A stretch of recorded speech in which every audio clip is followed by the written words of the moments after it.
Shalom jemaat Tuhan, selamat hari Minggu.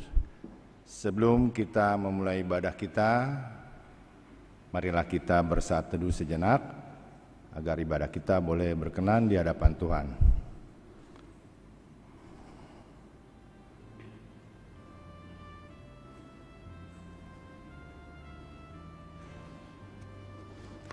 Amin. Terpujilah Tuhan Yesus Kristus yang memelihara kita sehingga kita umatnya dapat beribadah pada hari ini, yaitu Minggu ke-16 setelah Trinitatis. Jemaat yang dikasihi Tuhan, yang hadir di gereja ini, juga keluarga-keluarga yang beribadah di rumah melalui live streaming di kanal YouTube HKBP Kernolong, kami Majelis HKBP Kernolong mengucapkan selamat hari Minggu dan selamat beribadah. Tuhan Yesus memberkati kita.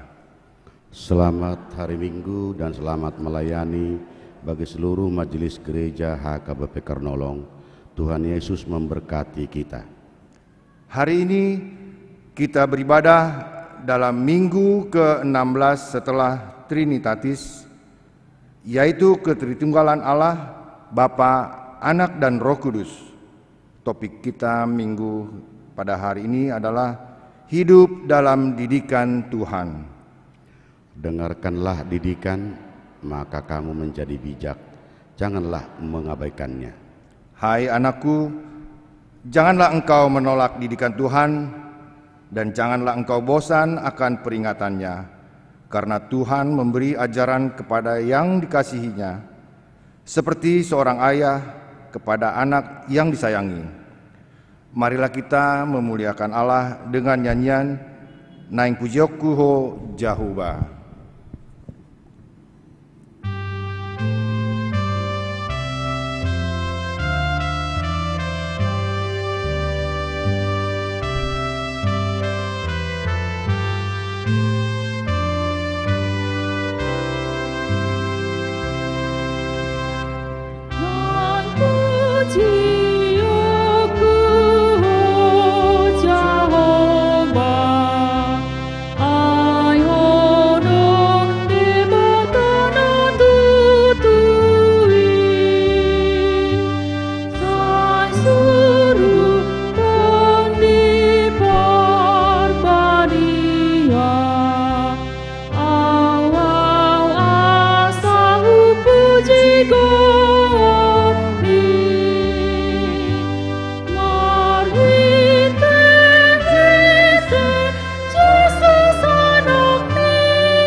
Di dalam nama Allah Bapa dan nama anaknya Tuhan Yesus Kristus dan nama Roh Kudus yang menciptakan langit dan bumi.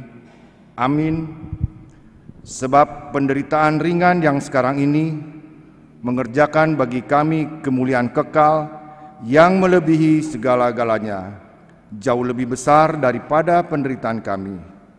Sebab kami tidak memperhatikan yang kelihatan, melainkan yang tak kelihatan, karena yang kelihatan adalah sementara, sedangkan yang tak kelihatan adalah kekal.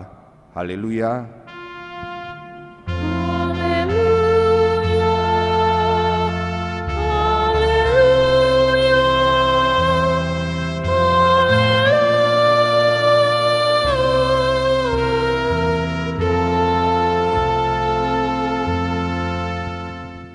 Marilah kita berdoa. Ya Tuhan Allah, kasihanilah kami, karena kami tidak dapat berbuat suatu apapun kalau Tuhan tidak bersama dengan kami. Berilah hal-hal yang rohani bagi kami, supaya kami dapat melakukan kehendak-Mu. Sertailah kami, supaya kami bersama dengan Tuhan melalui firman-Mu. Oleh karena anak-Mu, Tuhan Yesus Kristus, Tuhan kami. Amin.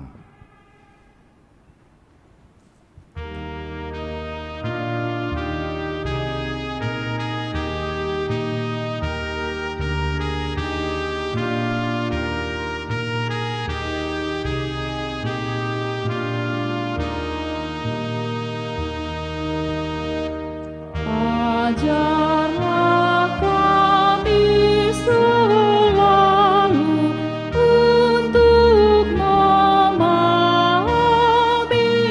semua perintah-Mu, agar iman kami tumbuh pada Tuhan sumber hidup umat-Mu. Makin lama semakin kuat iman kami kepadamu. Berilah kami seturut firman-Mu. Dengarkanlah hukum Tuhan pada minggu ke-16 setelah Trinitatis hari ini, yaitu Amsal 4 ayat yang ke-13. Beginilah hukum Tuhan: berpeganglah pada didikan, janganlah melepaskannya. Peliharalah dia, karena dialah hidupmu. Demikian hukum Tuhan. Marilah kita meminta kekuatan kepada Tuhan untuk melakukan yang sesuai dengan hukum-Nya. Ya Tuhan Allah, kuatkanlah kami melakukan yang sesuai dengan hukum-Mu. Amin.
marilah kita merendahkan diri untuk mengaku segala dosa dan pelanggaran kita di hadapan Tuhan Allah yang Maha Kudus. Kita berdoa. Ya Allah Bapa kami yang di surga, Engkau mengampuni dosa kami orang yang hina dan tercela ini di dalam anak kesayangan-Mu. Kasihanilah kami, orang yang berduka cita, yang berdosa ini. Nyatakanlah di dalam hati dan jiwa kami ini akan keampunan segala dosa dan kesalahan kami itu. Karuniakanlah Roh Kudus bagi kami untuk memberi kekuatan, keteguhan dan ketetapan hati, supaya iman kami tidak tergoyahkan. Bimbing dan ajarlah kami, ya Tuhan, agar kami benar-benar dan sungguh-sungguh menyerahkan diri, hati dan jiwa kami kepadamu saja, sebagai korban yang hidup dan kudus, oleh sebab anak-Mu Yesus Kristus Tuhan kami. Amin.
Dengarkanlah janji Tuhan tentang pengampunan dosa-dosa kita.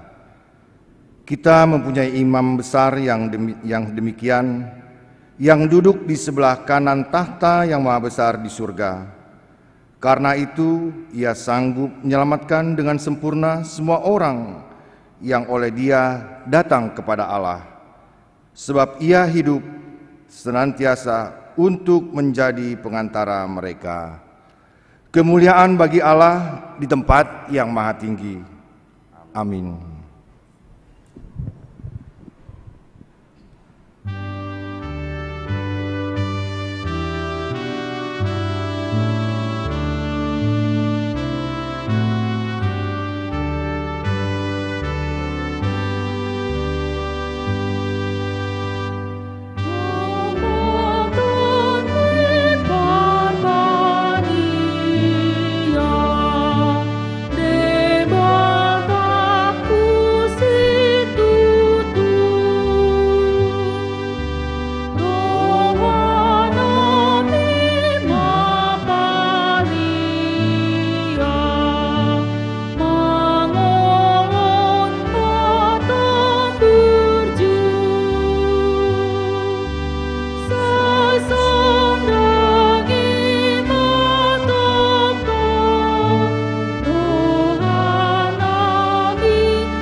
Firman Tuhan, Nas Epistel pada minggu ke-16 setelah Trinitatis hari ini, tertulis dalam Lukas pasal yang kedua, dimulai dari ayat 41 sampai dengan ayat yang ke-52.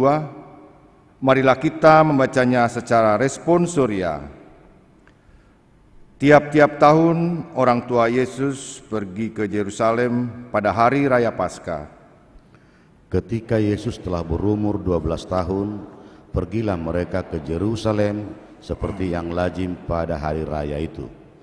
Sehabis hari-hari perayaan itu, ketika mereka berjalan pulang, tinggallah Yesus di Yerusalem tanpa diketahui orang tuanya.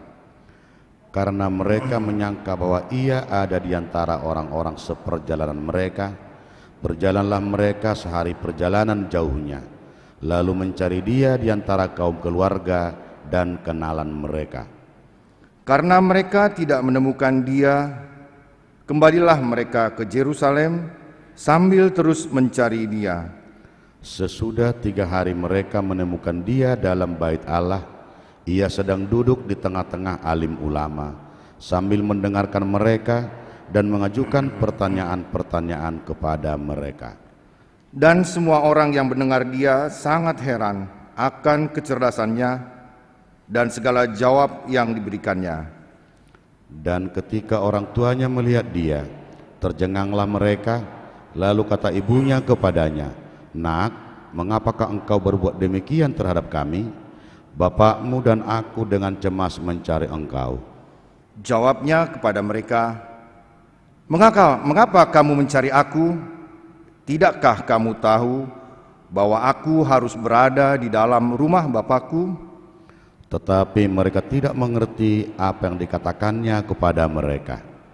Lalu ia pulang bersama-sama mereka ke Nazaret, dan ia tetap hidup dalam asuhan mereka. Dan ibunya menyimpan semua perkara itu di dalam hatinya. Dan Yesus makin bertambah besar dan bertambah hikmatnya dan besarnya, dan makin dikasihi oleh Allah dan manusia. Demikianlah firman Tuhan. Berbahagialah orang yang mendengar firman Tuhan serta memeliharanya. Amin.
Marilah kita bersama-sama mengaku iman kepercayaan kita sebagaimana saudara-saudara seiman di seluruh dunia.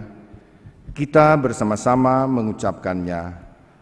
Aku percaya kepada Allah, Bapa yang Maha Kuasa, Khalik langit dan bumi. Aku percaya kepada Yesus Kristus, Anaknya yang tunggal Tuhan kita, yang dikandung daripada Roh Kudus, lahir dari anak darah Maria, yang menderita sengsara di bawah pemerintahan Pontius Pilatus, disalibkan, mati dan dikuburkan, yang turun ke dalam kerajaan maut. Pada hari yang ketiga, bangkit pula dari antara orang mati, naik ke surga, duduk di sebelah kanan Allah, Bapa yang Maha Kuasa. Dari sana akan datang kelak untuk menghakimi orang yang hidup dan yang mati. Aku percaya kepada Roh Kudus dan adanya satu gereja yang kudus dan am, persekutuan orang kudus, pengampunan dosa, kebangkitan daging, dan hidup yang kekal. Amin.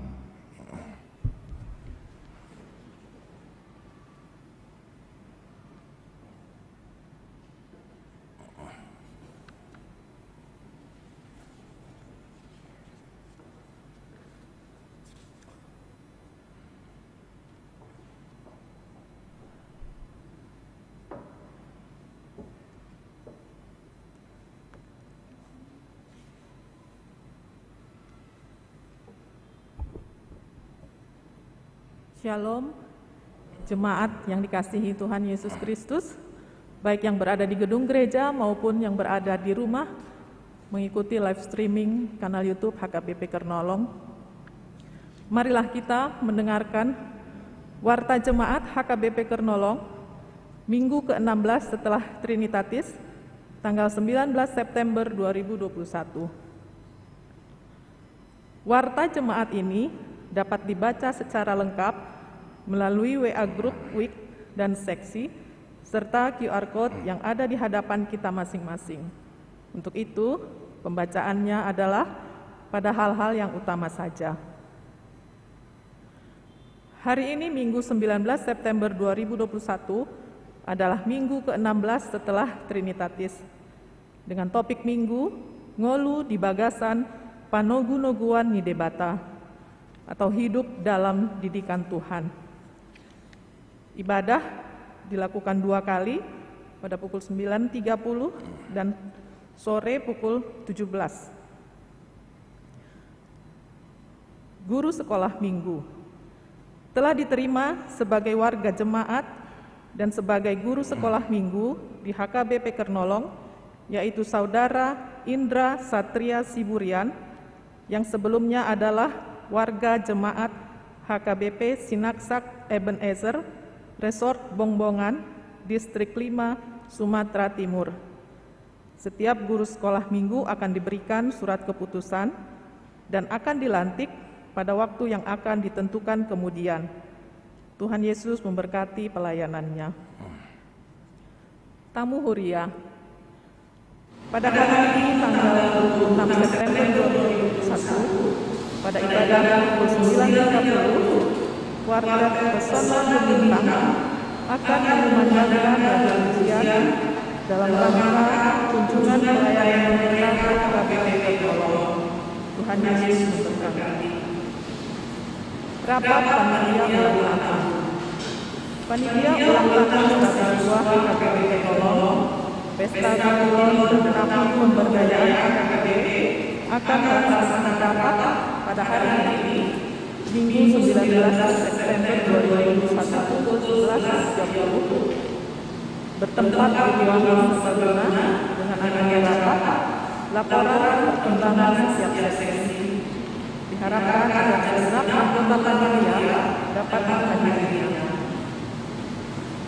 Pembukaan kelas belajar sesi tahun 2021-2022. Gereja kita kembali membuka kelas belajar sesi reguler untuk tahun 2021-2022. Belajar sesi akan dimulai 10 Oktober 2021. Bagi warga jemaat yang hendak mengikutinya, agar mendaftar registrasi dengan membawa surat pengantar dari siswa masing-masing. Partananya, gereja kita akan melaksanakan partananya penggabungan pada hari Rabu 22 September 2021 pukul 19 dengan topik hidup sebagai keluarga Allah. Mangolu Songon Partai Tuhan, yang diambil dari kitab Hakim 14 ayat 1 sampai 4. Lomba anak sekolah minggu. Dalam rangka menyambut ulang tahun ke-160 HKBP pada Kamis Oktober 2021, maka Persekutuan Guru Sekolah Minggu HKBP Distrik 8 DKI Jakarta Raya akan melaksanakan lomba mewarnai, membaca puisi, storytelling, dan kreativitas anak sekolah minggu. Mulai tahapan pendaftaran adalah 20 September hingga pengumuman pemenang pada 6 November 2021. Bagi anak sekolah minggu yang berminat, dapat menghubungi Ketua Dewan Koinonia, Amang Sintua Hotman Nainggolan untuk mengetahui tahapan dan persyaratannya. Bunga altar. Bunga altar hari ini dari keluarga Amang Sintua Porkas Siregar, Inang Periani Masrida Boru Ritonga, warga Jemaat Week 5, sebagai ucapan syukur. Tuhan memberkati. Ucapan selamat ulang tahun. Majelis dan warga jemaat menyampaikan selamat ulang tahun kepada saudara-saudari yang berulang tahun kelahiran dan ulang tahun pernikahan dalam minggu ini. Firman Tuhan bagi yang berulang tahun diambil dari Mazmur 34 ayat 8. Kecaplah dan lihatlah betapa baiknya Tuhan itu. Berbahagialah orang yang berlindung padanya. Warga jemaat yang sakit, marilah kita bawakan dalam doa untuk kesembuhan dari warga jemaat yang sakit. Di rumah sakit ada 4 orang dan perawatan di rumah 24 orang. Di rumah sakit terdiri dari Amang Sintua Riston Pangaribuan, suami dari Inang Renta Noverlina Boru Sirait, dari Week 3 dirawat di Rumah Sakit PGI Cikini. Yang kedua, Maria HP Tambunan, putri dari Amang Henrico Tua Tambunan, dan Inang Sabrina H. Borumanik dari Week 11, dirawat di Rumah Sakit Omni Pulau Mas. Marta EN Tambunan, putri dari Amang Henrico Tua Tambunan, dan Inang Sabrina H. Borumanik dari Week 11, dirawat di Rumah Sakit Omni Pulau Mas. Inang Dewi Susanti Boru Aritonang, istri dari Amang Pendeta Bernard Manik MTH, Praeses HKBP Distrik 8 Jakarta Raya dari Week 11, dirawat di Rumah Sakit Gatot Subroto. Demikianlah warta jemaat untuk minggu ini. Bagi warga jemaat yang sakit, Tuhan memberikan kesembuhan. Bagi warga jemaat yang terluka, Tuhan memberikan kesembuhan. Bagi warga jemaat yang bersukacita, bersukacitalah dalam Tuhan. Amin. Oras.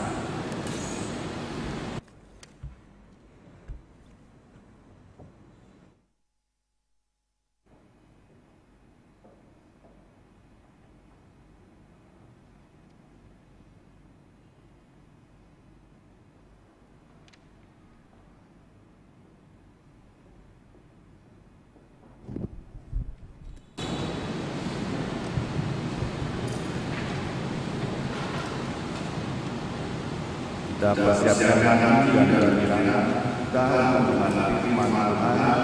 Kita sambung dengan menyanyi dan berjumpa nyanyian HKBP nomor 100 ayat 1 dan ayat 3.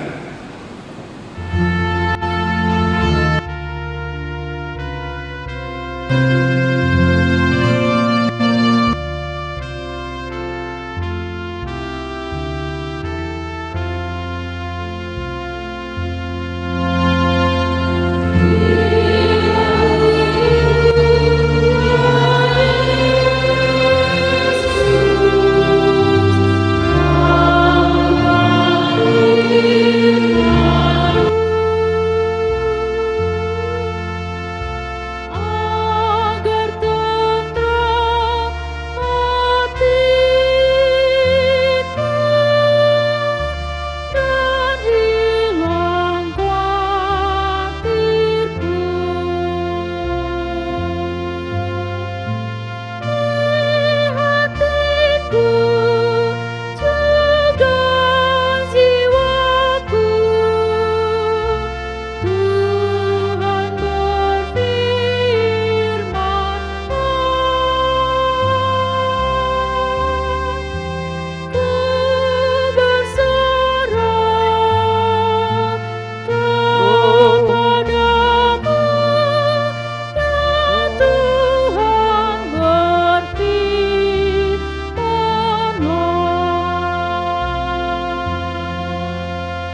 selalu memelihara hati dan pikiran dalam Kristus Yesus Tuhan kita. Amin. Bapak Ibu, saudara kekasih, baik yang ikut ibadah selain mendukung gereja kita saat ini, demikian juga Bapak Ibu yang mengikuti live streaming di tempat masing-masing, kita bersuka cita sampai saat ini kita melihara keberkahan. Karena itu saya sampaikan kepada Bapak Ibu semuanya, Shalom. Baik Bapak Ibu, firman Tuhan kita pada hari ini tertulis di dalam kitab Pengkhotbah pasal 10 di ayat 10 sampai ayat 15. Baik, akan saya baca untuk kita bersama. Jika besi menjadi tumpul dan tidak diasah, maka orang harus memperbesar tenaga. Tetapi yang terpenting untuk berhasil adalah hikmat. Jika ular memagut sebelum mantra diucapkan, maka tukang mantra tidak akan berhasil. Perkataan orang yang berhikmat menarik, tapi gigi orang bodoh menelan orang itu. Awal perkataan keluar dari mulut adalah buruk, dan caranya adalah kebebalan yang mencelakakan. Orang yang bodoh banyak caranya, meskipun orang tidak tahu apa yang akan terjadi, dan siapakah yang akan mengatakan kepadanya apa yang akan terjadi sesudah dia. Jeripayah orang bodoh melelahkan orang itu sendiri, karena ia tidak mengetahui jalan ke kota. Demikian pembacaan firman Tuhan. Bapak Ibu Saudara kekasih, nas Pengkhotbah 10 yang baru kita baca ini tentu mau mengatakan kepada kita betapa pentingnya, betapa perlunya seseorang itu memiliki hikmat. Karena berhikmat itu akan berhasil dan mudah dalam perjalanannya dan berdaya. Jadi apa yang dilakukan itu, apa yang dilakukan itu tidak sekadar berhasil, tapi benar-benar juga disebutkan akan berdaya sedemikian rupa, alias bersama dengan disenangi oleh orang lain. Jadi benar-benar kalau dengan apa yang dikerjakan bukan hanya untuk dirinya, tapi juga untuk menyenangkan orang. Saudara-saudara sebaliknya disebutkan bahwa orang bodoh akan mengandalkan tenaganya saja, walaupun alat kerjanya di sisi katakanlah misalnya akak untuk menebang kayu itu, tetapi dia paksakan sendirian. Tentunya hasilnya salah satu yang paling nyata tercatat. Belum tentu pohon itu bisa tumbang. Bahkan mungkin seperti kata teman, jangan-jangan mulai pagi dia kerja dengan alat yang tumpul itu sampai sore belum tumbang, lalu dia tinggalkan sedemikian rupa, tetapi malamnya karena ada angin berhembus tiba-tiba tumbang. Bisa saja orang yang lintas jadi celaka karena pekerjaannya tadi tanggung, tidak terselesaikan. Dan disebutkan juga seringkali terlambat mengantisipasi bahaya. Ya, diibaratkan tadi bahwa sudah lebih dahulu ular ya memagut sebelum ahli mantra atau ya pawang gitu membacakan mantranya. Artinya sudah didahului oleh binatang yang berbisa itu. Ini tentunya bukan untuk ular itu saja, tapi itu menggambarkan bahwa ada ancaman sedemikian rupa, tetapi dia tidak mengantisipasi, lalu dia akan menjadi korban. Juga disebutkan kata-katanya begitu banyak, tapi kata-kata yang tidak membangun, kata-kata yang mungkin dia di segala tempat, ya, mungkin juga sampai ke dunia maya melalui media-media tertentu. Memang dulu belum ada ini media-media seperti yang kita kenal sekarang, tapi mau mengatakan dia banyak berkata-kata tetapi kata-katanya tidak membangun. Akhirnya saudara-saudara, kata-katanya itu menelan, mencelakai dirinya sendiri. Dan kemudian yang menariknya, banyak katanya, banyak omongannya, orang tidak mengingatnya. Artinya dibiarkan orang begitu saja. Sehingga akhirnya saudara-saudara, ya, tidak ada yang mengingatkannya lagi. Tidak ada yang memberitahunya tentang apa yang akan dilakoni. Dan pada akhirnya dia tidak tahu lagi kemana tujuannya. Saudara-saudara, inilah kekonyolan hidup orang bodoh atau orang yang tidak berhikmat. Apakah saudara ingin berhikmat? Tentu, tapi tunggu dulu. Ada ungkapan atau peribahasa orang Batak, ijuk di para-para, hotang di parlabian, nabisuk na punahata na oto tu pergadisan.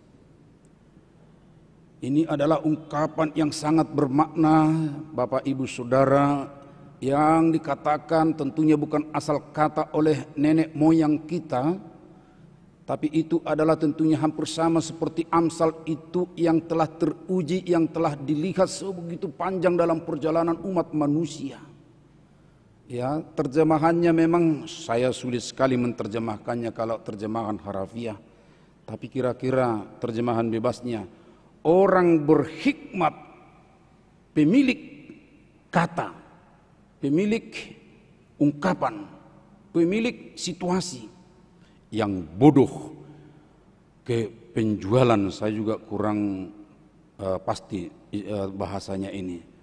Yang pandai umumnya menguasai percakapan, tanpa sadar orang bodoh sudah diperjualbelikan.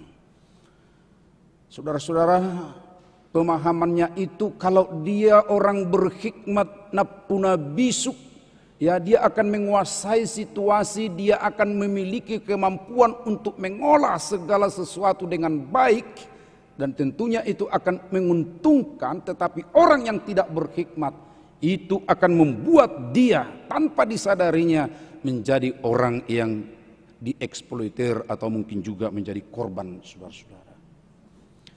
Hebat sekali opungnya orang Batak itu, opung kita, kan begitu ya, tentang hikmat. Ya, saudara-saudara, tadi pagi saya dengar ada teman pendeta mengatakan seperti ini. Ada seorang ayah, sudah tahu hidupnya dekat mau berakhir, lalu dia kasih ke anaknya, ada 2 orang anaknya, modal yang sama, dan sudah punya usaha sedemikian rupa. Hanya ada satu pesan dari orang tua ini, nak berdua, umur saya tidak lama lagi, saya pesan modal yang usaha yang sudah ada itu kembangkanlah dengan baik. Tapi ingat, usahakanlah untuk tidak kena terik matahari. Berusaha tanpa kena terik matahari.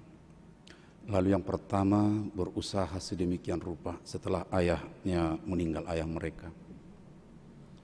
Kata ayah, supaya tidak kena terik matahari. Lalu dia beli payung. Jalan kalau ada terik matahari pakai payung. Kalau pakai payung itu kan sebentar-sebentar ya rusak kan begitu ya. Udah kita lihat payung sekarang, atau payung itu bisa kelupaan tertinggal di rumah teman dan teman tidak mengingatkan lagi kan. Apalagi zaman dulu tidak ada telepon langsung mengingatkan begitu ya. Ya akhirnya beli lagi. Kemudian ya kalau naik sepeda motor dia juga tetap ada trik tapi pakai payung susah. Akhirnya beli jaket yang pakai topi. Dan ini juga seperti itu, cepat-cepat rusak. Asik-asik seperti itu, akhirnya usahanya tidak maju. Habis-habis beli untuk peralatan menjaga untuk tidak kena terik matahari. Tapi yang kedua saudara, kata ayah, usahakan untuk tidak kena terik matahari. Saudara tahu, dengan cara yang dia pakai, dia lebih banyak waktu untuk bekerja, dia lebih banyak lagi menghemat, karena peralatan-peralatan seperti yang tadi dia tidak perlu, dan usahanya berhasil. Yang dia lakukan hanya ini saudara, lebih cepat dia bangun dari rumah, lalu pergi jalan ke tempat kerjanya, usahanya, belum kena terik matahari. Pulang juga demikian. Diusahakannya itu tentu tiap sore menjelang malam baru pulang, supaya tidak kena terik matahari. Saudaraku bisa menilai apa maksud daripada cerita itu. Bahwa sesungguhnya kalau orang yang punya hikmat itu dengan baik sedemikian rupa akan bisa memberikan sesuatu yang menghasilkan, yang baik, yang berguna. Tetapi yang tidak berhikmat itu akan mengandalkan pikirannya sendiri sedemikian rupa, mengandalkan ya modalnya yang ada. Tapi akhirnya saudara-saudara kita tahu menderita kemudian. Saudara, kembali dengan apa tadi ungkapan dari kakek moyang kita. Karena pentingnya bisuk atau hikmat itu, lalu tahun-tahun 60 barangkali atau di awal 70 muncul satu lagu yang sangat populer, sampai sekarang masih sering kita nyanyikan, Anak Kokido Hamoraun Diau. Hugo pemacari Arian nang Budari do teh manang Botari. Budari do? Karena saya ragu, waktu itu belum ada pekerjaan Budari, kan begitu ya. Yang umum Botari, tapi yang mana saya kurang tahu pasti redaksinya. Hugo pemacari Arian nang Botari, lau pasikolahon geleki. Bapak Ibu Saudara, dalam kehidupan kita semangat bagaimana untuk menyekolahkan anak untuk mencapai pengetahuan sekolah yang tinggi, saya ragu apakah benar-benar ini mau mencari hikmat, atau jangan-jangan hanya mau memperoleh pengetahuan saja. Sebab ini kurang sinkron, dan ini perlu kita perbaiki Bapak Ibu Saudara, terutama para budayawan Batak ya, atau para pekerja-pekerja di bidang budaya kita. Dalam filosofi yang sering kita dengar, yang kita munculkan, kita ungkapkan dalam filosofi Batak adalah 3H.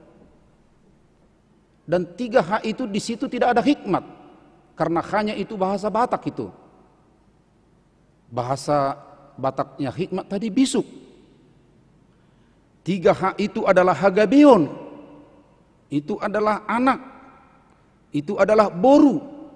Kemudian yang kedua adalah hamoraon, itu adalah kekayaan materi. Dan yang ketiga hasangapon, kehormatan. Lah, bisuknya di mana? Padahal tadi dikatakan iju di para-para, hotang di parlabian, na bisu na punahata, na otot tu pergadisan. Tapi ketika berbicara soal filosofi hidup, hagabeon, hamoraon, hasangapon, bisuk tidak kelihatan. Pengetahuan ya, sekolah tinggi semua. Bapak Ibu Saudara, ini tentunya perlu untuk mendapat perhatian kita. Sebab firman Tuhan, sebab apa yang kita dengar tadi melalui kitab Pengkhotbah, hikmat itu yang paling penting. Amsal 16 ayat 16 begitu bagus Bapak Ibu Saudara mengatakan, memperoleh hikmat jauh melebihi memperoleh emas. Ya, kata emas di situ jangan kita berpikir hanya emas biasa, tapi itu berpikir soal kekayaan material Bapak Ibu Saudara-saudara. Memperoleh hikmat jauh melebihi memperoleh emas. Karena itu saudara-saudara yang dikasihi oleh Tuhan Yesus, sebelum kita meneruskan pemahaman dan bagaimana kita memperoleh hikmat ini, tentu kita mau mengerti dulu apa itu sebenarnya hikmat. Walaupun tadi kita sudah lihat ya hasil daripada hikmat itu dan hasil daripada orang yang tidak berhikmat itu. Secara umum dari Alkitab bahwa hikmat itu disebutkan adalah pengetahuan praktis yang menolong seseorang untuk bertindak dan bertutur kata dalam situasi-situasi yang berbeda.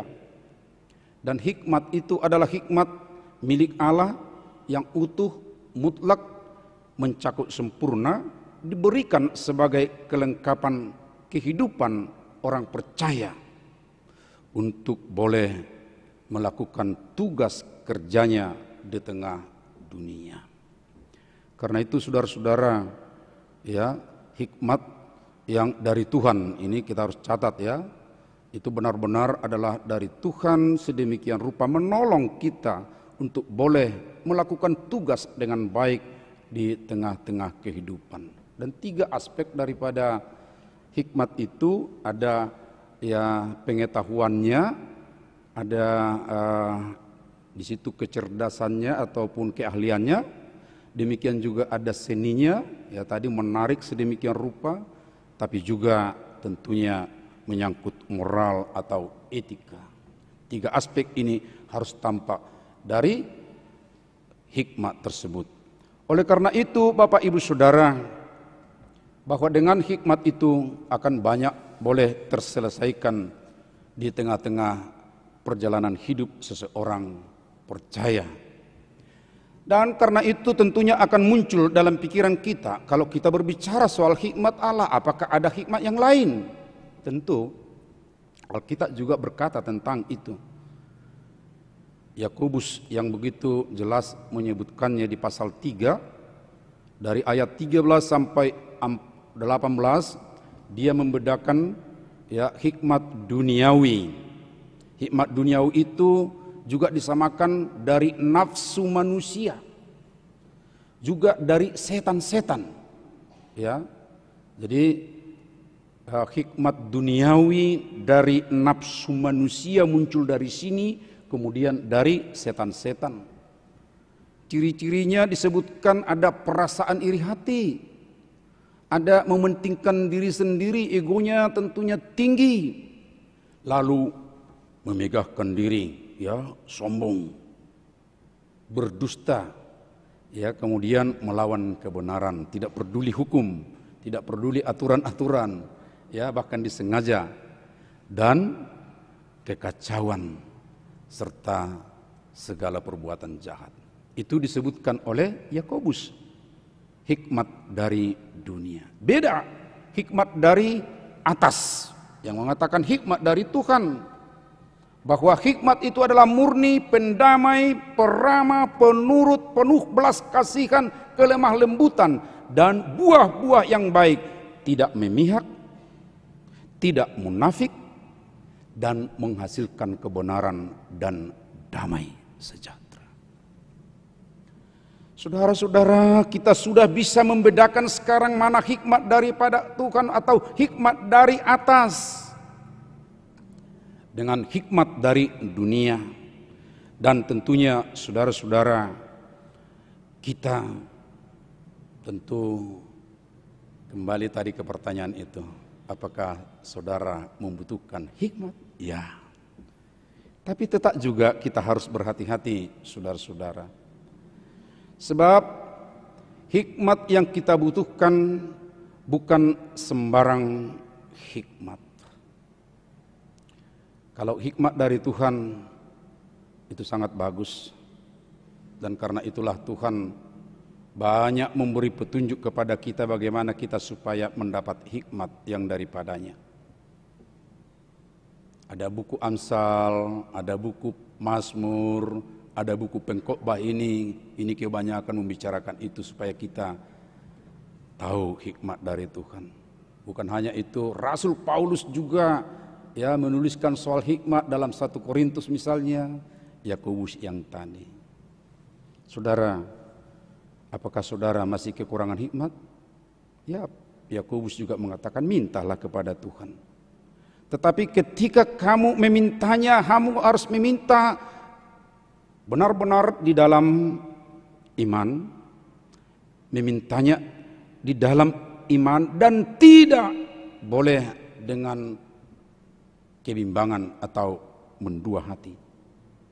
Jadi harus benar-benar dalam iman dan tidak boleh mendua hati. Itu cara kita untuk meminta, untuk memohon kalau kita kekurangan hikmat. Itu kita baca dalam Yakobus pasal 1. Karena itu saudara-saudara, benar-benar di dalam iman dan teguh hati, tidak bimbang, itu cara untuk meminta hikmat dari Tuhan.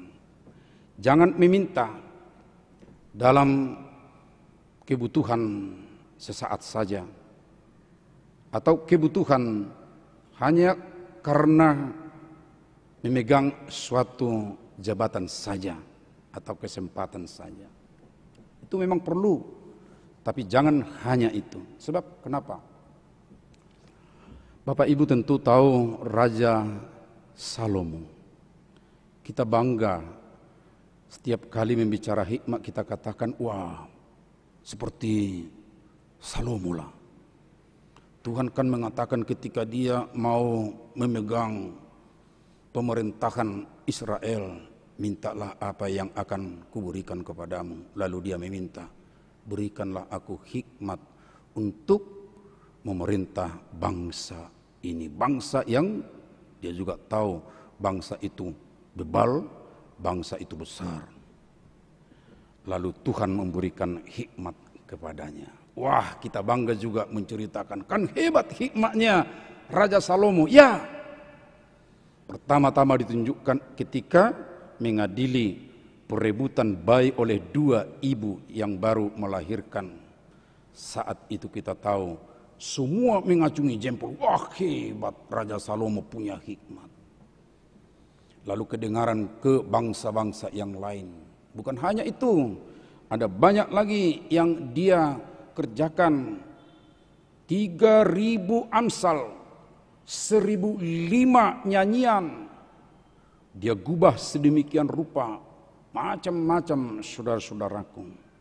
Orang lain, bangsa lain, raja, ratu dari kerajaan lain begini, ada raja bernama Salomo, ayo kita ke sana. Lalu datang orang membawa upeti, ya, membawa barang-barang berharga, lalu diberikan kepadanya. Tapi ingat, mulai saudara-saudara, 700 istrinya, 300 gundiknya. Istri itu adalah kaum bangsawan. Gundik ini mungkin bukan dari bangsawan, tapi yang elok-elok barangkali ya, sampai 300 gundik. Bukan hanya itu, saudara-saudara. Ternyata istri dan gundik ini juga membawa berhala-berhala. Akhirnya Salomo ikut menyembah Astoret, dewa Sidon, menyembah Milkom dewa Amon, mendirikan bukit pengorbanan bagi dewa Kamos dewa Moab, mendirikan juga ya tempat pengorbanan atau bukit pengorbanan untuk Moloch dewa Amon, dan kemudian bersama dengan istrinya ini ya orang-orang asing itu memberikan sesembahan, dan pada akhirnya dia menyembah Allah-Allah yang lain. Lalu Tuhan murka. Tuhan berkata, ya ini saya kutip, sesungguhnya aku akan mengoyakkan kerajaan itu daripadamu dan akan memberikannya kepada hambamu. Saudara, inilah hikmat yang diminta hanya pada saat awal itu saja. Dia setia kepada Tuhan, tapi kemudian tidak, dia teguh. Di tengah jalan mendua hatinya, bukan lagi hanya kepada Tuhan, tapi juga kepada Allah-Allah yang lain. Lalu Tuhan murka, kerajaan ini akan kuberikan kepada hambamu, dan akan dikoyakkan sedemikian rupa. Akhirnya Israel terbagi dua, saudara-saudara, Israel utara dengan Israel selatan Yehuda. Saudaraku, hati-hati kalau hanya untuk kepentingan sesaat meminta hikmat. Tuhan berikan memang kalau sungguh pada awal itu kita begitu, tapi kemudian bergeser, Tuhan murka loh.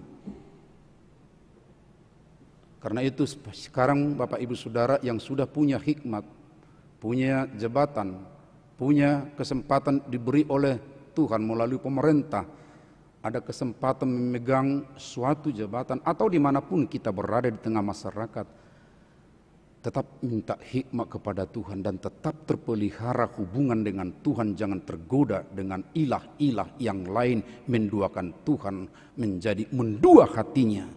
Yakobus mengatakan setiap orang yang mendua hati jalannya akan susah, akan hancur akhirnya. Saudaraku, perlu hati-hati dengan hikmat yang kita terima dari Tuhan.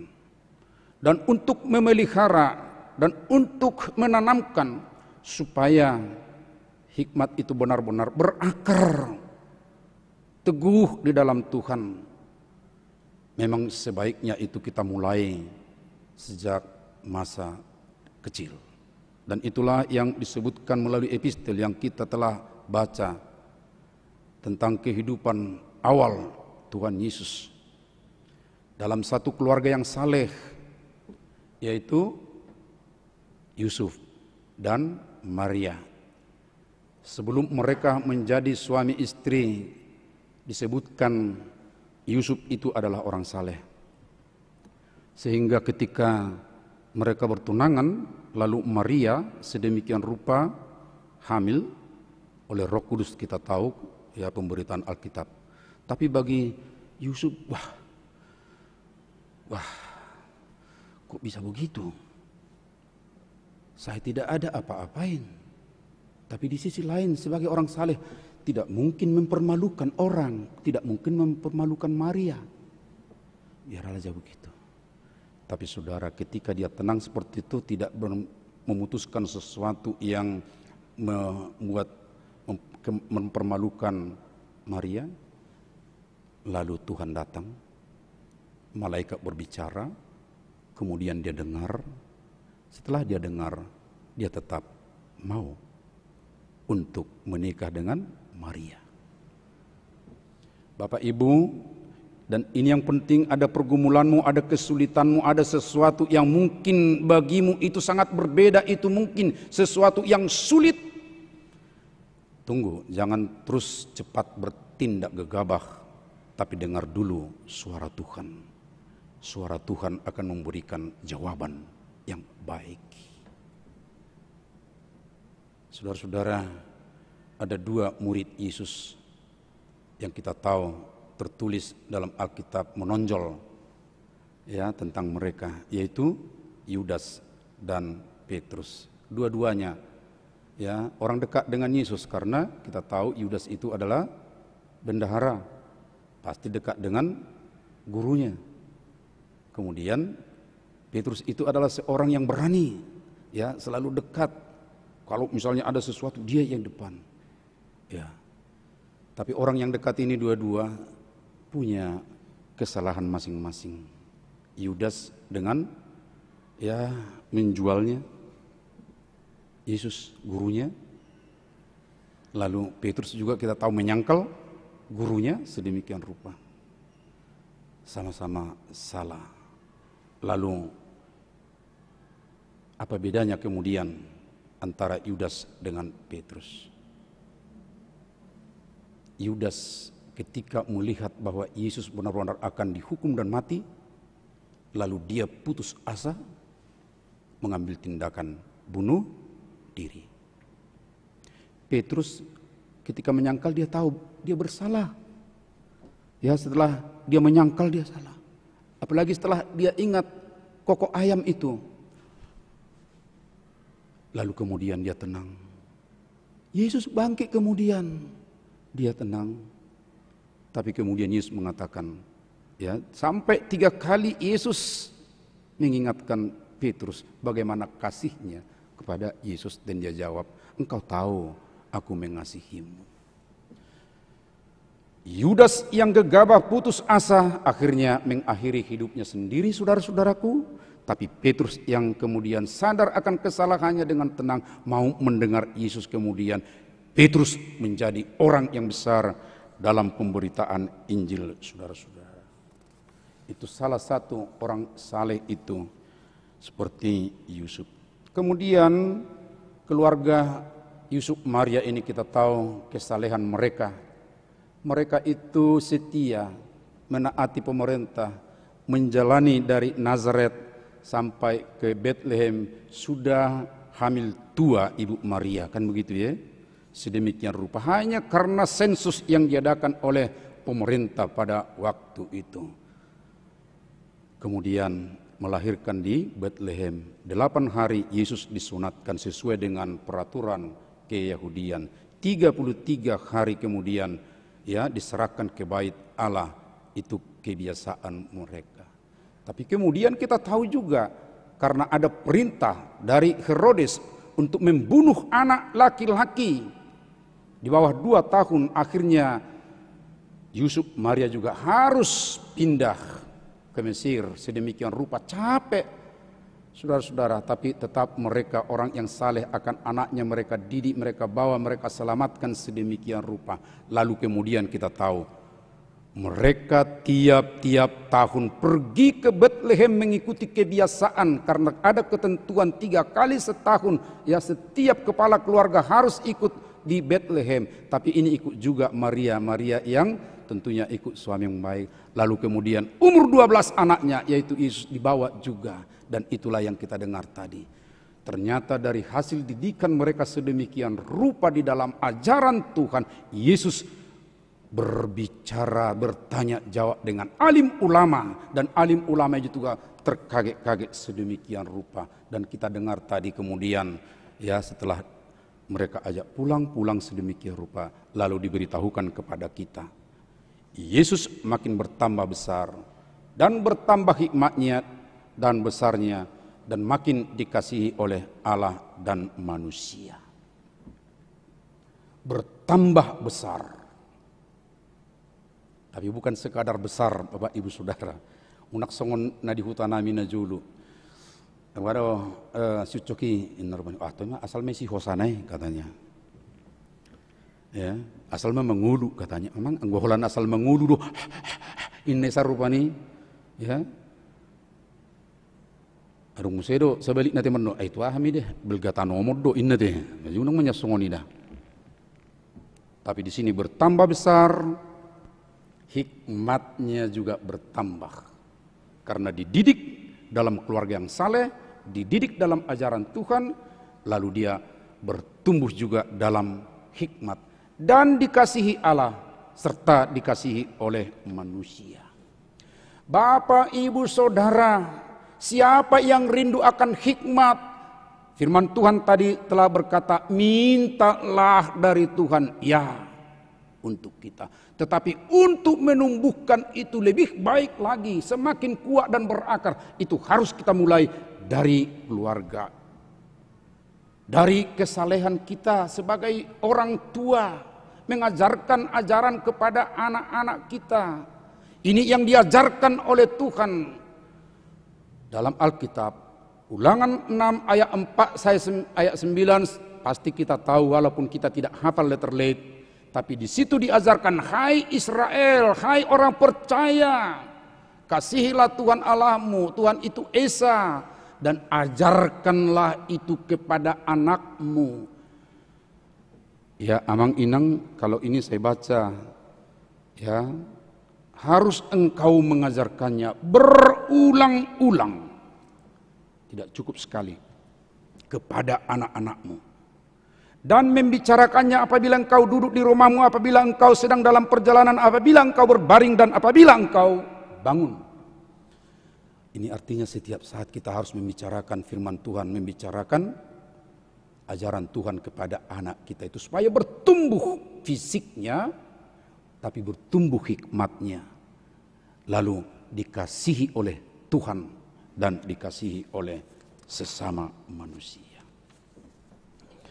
Sayang sekali, dan ini tentu menjadi ironi pendidikan keluarga Bapak Ibu Saudara, tapi ironi ini tentu mau mendorong kita untuk semakin baik.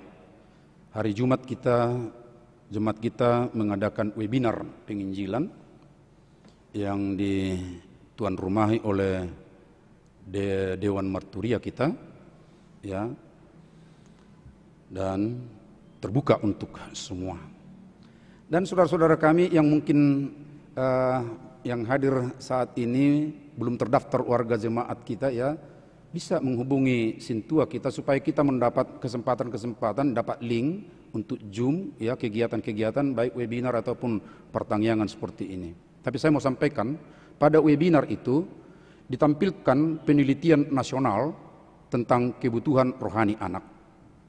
Dari 4.095 responden, persentase orang tua berdiskusi firman Tuhan dengan anaknya seperti ini, Bapak Ibu. Pertama, pernah berdiskusi beberapa kali.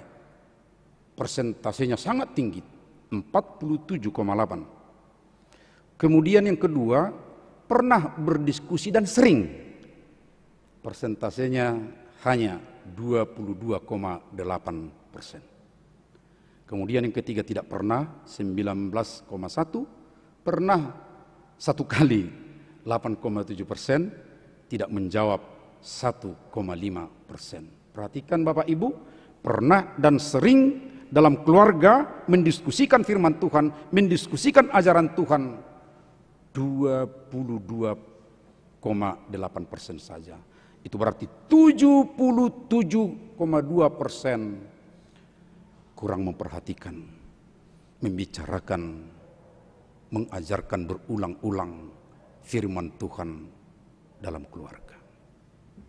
Bapak, Ibu, Saudara, ini adalah keprihatinan kita sekarang ini. Agar berhikmat dengan baik, bukan hikmat dunia, bukan hawa nafsu manusia dan setan, tentunya tidak hanya membiarkan hanya pelajaran sekolah tibo yang tadi itu, tidak hanya membebani anak-anak kita dengan konten pengetahuan umum saja, tetapi berhikmat dari Tuhan harus diikut sertai dengan pengajaran yang serius dengan firman Tuhan. Jika demikian, maka akan bertumbuh fisiknya, bertumbuh makin besar juga hikmatnya, akan disenangi oleh Tuhan, dikasihi Tuhan, dan juga oleh sesama. Karena itu Bapak, Ibu, Saudara, mari kita semua benahi keluarga kita. Tapi datang yang muda mengatakan, saya belum berkeluarga, saya pemuda dan orang tua saya jauh. Ya, minta sekarang kepada Tuhan hikmat itu sedemikian rupa. Tapi jangan hanya sesaat, itu harus terus setia kepada Tuhan. supaya hikmat itu benar-benar kita miliki dan itu berguna untuk kita, tapi bukan hanya untuk kita, juga untuk saudara-saudara di sekitar kita. Amin. Mari kita berdoa. Terima kasih Bapa di sorga, Engkau mengingatkan kami supaya kami tetap dalam didikan-Mu, sehingga kami benar-benar memperoleh hikmat yang baik dari-Mu, memperlengkapi kami dalam kehidupan, sehingga kami boleh menghasilkan yang baik dan berguna, bukan hanya untuk kami tetapi juga menjadi berkat untuk dunia sekitar kami. Berkati kami Tuhan di dalam roh-Mu, kuatkan kami supaya kami tidak jatuh seperti Raja Salomo pada akhirnya meninggalkan Tuhan. Pada akhirnya Tuhan mengoyakkan jabatan atau kekuasaan yang Tuhan pernah berikan hanya karena dia meninggalkan Engkau. Tuhan, ajarlah kami juga dalam kehidupan kami sehari-hari, dalam pekerjaan kami, benar-benar setia kepadamu. Saat ini kami juga mendoakan saudara-saudara kami yang terbaring di rumah sakit atau di rumah karena sakit. Tuhan, Bapak Sintuariston Pangaribuan, Maria HP Tambunan, Marta N Tambunan, serta Inang Dewi Susanti Boro Aritonang yang dirawat di rumah sakit sekarang, bersama dengan Bapak Ibu Saudara kami 24 orang lagi. Berkatilah mereka Tuhan, berkati obat, dampingan tim medis, makanan, sehingga melalui itu memperoleh kesembuhan dari Tuhan. Kami juga berdoa untuk saudara-saudara kami yang berulang tahun kelahiran pada minggu ini 40 orang, yang ulang tahun pernikahan 8 keluarga. Tuhan beri mereka sukacita dalam hitungan mereka akan tahun hari-hari yang Kau berikan, dan itu merupakan kesempatan untuk melihat ke depan apa yang harus mereka kerjakan atas anugerah-Mu. Kami juga berdoa Tuhan untuk kegiatan kami siang ini, rapat panitia ulang tahun 102 HKBP Kernolong beserta pesta Gotilon dan kegiatan tahun pemberdayaan. Melalui itu Tuhan, kami boleh mempersiapkan dengan baik pelaksanaan pesta pada tanggal 3 Oktober nanti. Terima kasih Tuhan, kami juga mendoakan Saudara Indra Satria Siburian yang telah menjalani masa percobaan menjadi guru sekolah minggu selama ini, dan dari hasil penelitian dari para bersangkutan, beliau sudah boleh menjadi guru sekolah minggu di HKBP Kernolong. Biarlah Tuhan atas hikmat daripada-Mu, dia boleh menjadi guru yang baik untuk anak-anak sekolah minggu. Tuhan, kami juga berdoa untuk saudara-saudara kami yang punya pergumulan. Kadang-kadang mereka enggan untuk memberitahukannya kepada orang lain, walaupun ada orang, terutama di gereja, yang terbuka untuk mendampingi mereka. Tapi biarlah Roh-Mu senantiasa Tuhan yang memberikan jalan keluar yang baik bagi mereka. Tuhan, kami juga berdoa untuk tangan terulur yang memberikan persembahan, baik itu berupa uang untuk kebutuhan di tengah jemaat-Mu, yang mempersembahkan bunga altar Amang Sintua Pantasiregar dengan Inang Boruritonga. Berkatilah semuanya Tuhan. Melalui itu mereka penuh sukacita, dan di tengah jemaat-Mu juga menjadi dupa yang harum dan layanan yang baik. Terima kasih Tuhan. Berkatilah kami sepanjang hari ini di dalam anak-Mu Yesus Kristus Tuhan kami. Amin.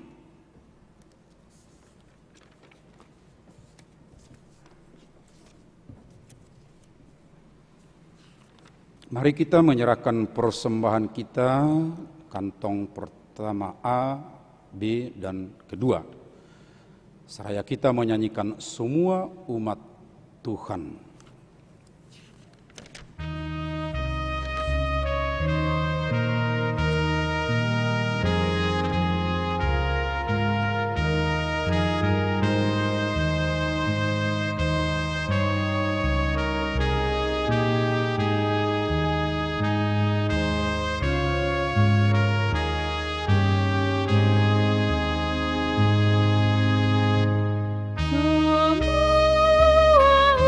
Semua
Marilah kita berdoa untuk menyerahkan persembahan kita kepada Tuhan.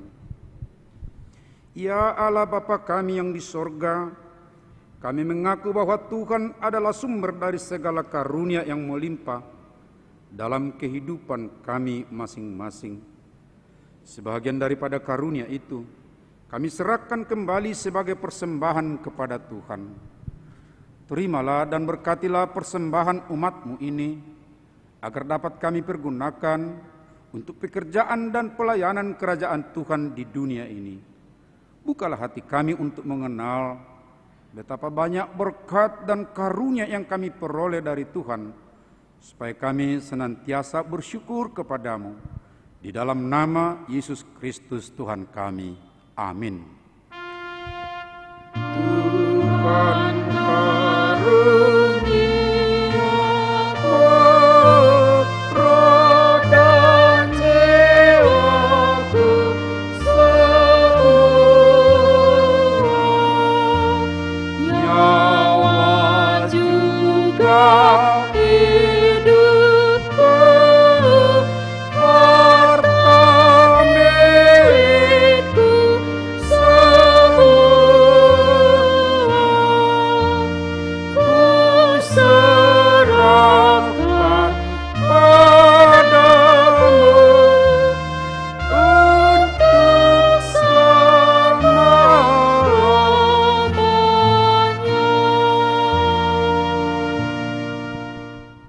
Bapa kami yang di sorga, dikuduskanlah namamu, datanglah kerajaanmu, jadilah kehendak-Mu di bumi seperti di sorga.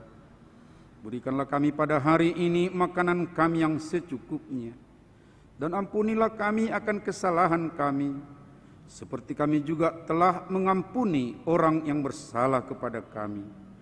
Dan janganlah membawa kami ke dalam pencobaan, tetapi lepaskanlah kami daripada yang jahat.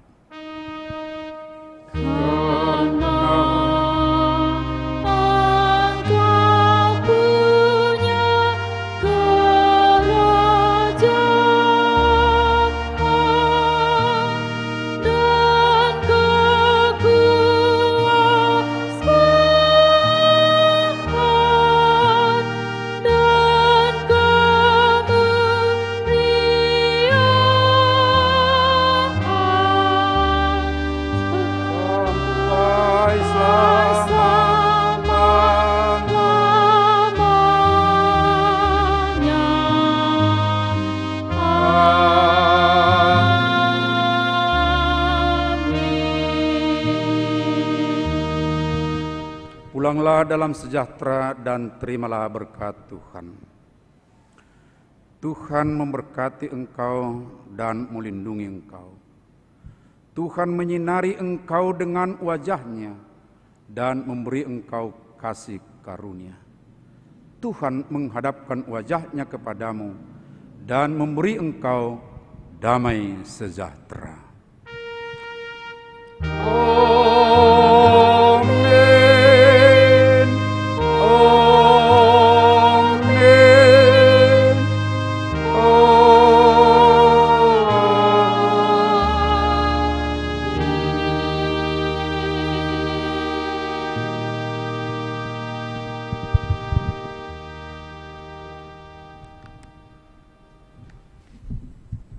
Baik Bapak Ibu Saudara sekalian, selamat hari Minggu untuk kita semua.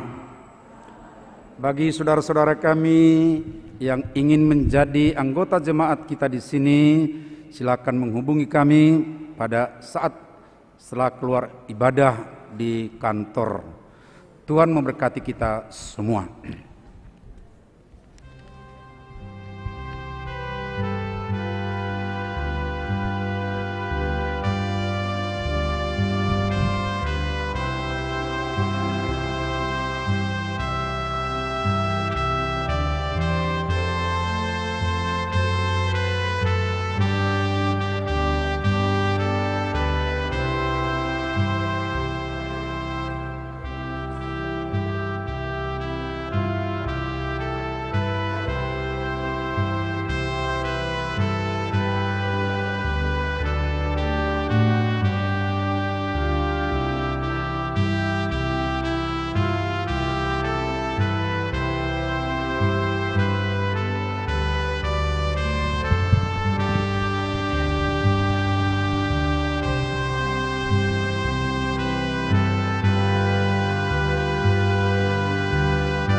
Yesus